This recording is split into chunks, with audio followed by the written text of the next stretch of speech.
When working with solution problems, first it's most important to understand exactly what a solution is. Most solutions start with water. Water acts as a solvent, taking whatever's put in it and making it dissolve. Water is our solvent. Into the solvent we put our chemical. The chemical that we put in is known as the solute. The solute can be salt, sugar, acid, or any other compound that's a chemical that might dissolve in the water. Because this is math class and not science class, the details by which the chemical actually dissolves are really unimportant. We just need to know that some amount of solute is put into some amount of solvent, and overall, when it's done, you end up with what's called a solution.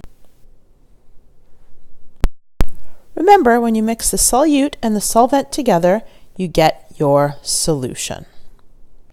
When working with solution problems, the information you'll be given will tend to relate to the amount of the solution that you have and the percentage of the solution that you have. The amount refers to how much is in your beaker or flask of solution. Because it's a liquid, it's going to be measured in milliliters or liters generally, or it could be measured in ounces if you're using the imperial system. The percent refers to how much of the original solute was put into the solution, into the solvent to make a solution. If you want to find the amount of solute that was, not the percent, you need to multiply. So the amount of solute equals the percent of solute times the amount of solution.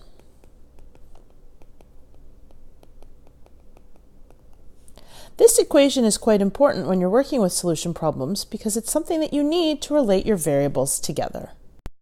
Sample problem. We have two types of milk, one with 1% butterfat and the other with 3.5% butterfat, and we mix them together.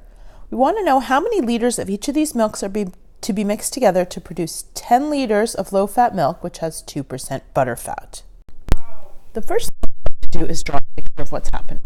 So we have this, the 1% butterfat milk, mixed together with the 3.5% butterfat milk to give a final solution with 2% butterfat. So I have this one plus this one gives me this one.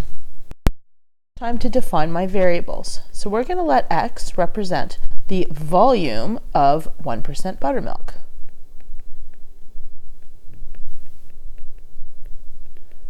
Then we're going to let y represent the volume of 2.5% milk.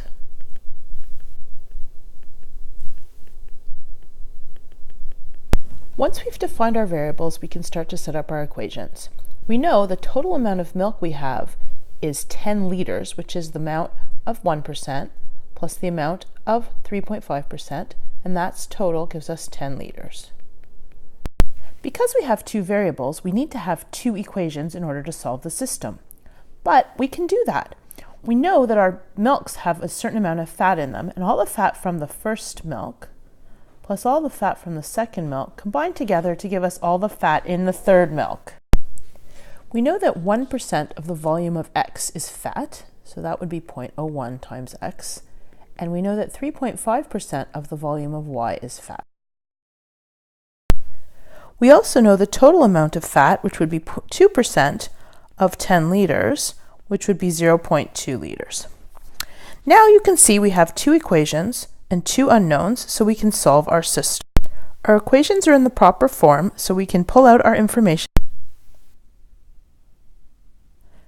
Now we can write down our information from our equations to use for our calculator. A1 equals 1, B1 equals 1, and C1 equals 1 from the first equation. A2 equals 0.01, B2 equals 0.35, and C2 equals 0.2 from our second equation. Here. At this point, it's simply a matter of plugging the information into our calculator to solve for x equals 6 and y equals 4, which is the information our calculator gives us. Check and see if your information makes sense. 6 liters and 4 liters gives us 10 liters, which does make sense. All that's left is our final statement. We know that we need 6 liters of 1% milk and 4 liters of 3.5% milk to make our solution.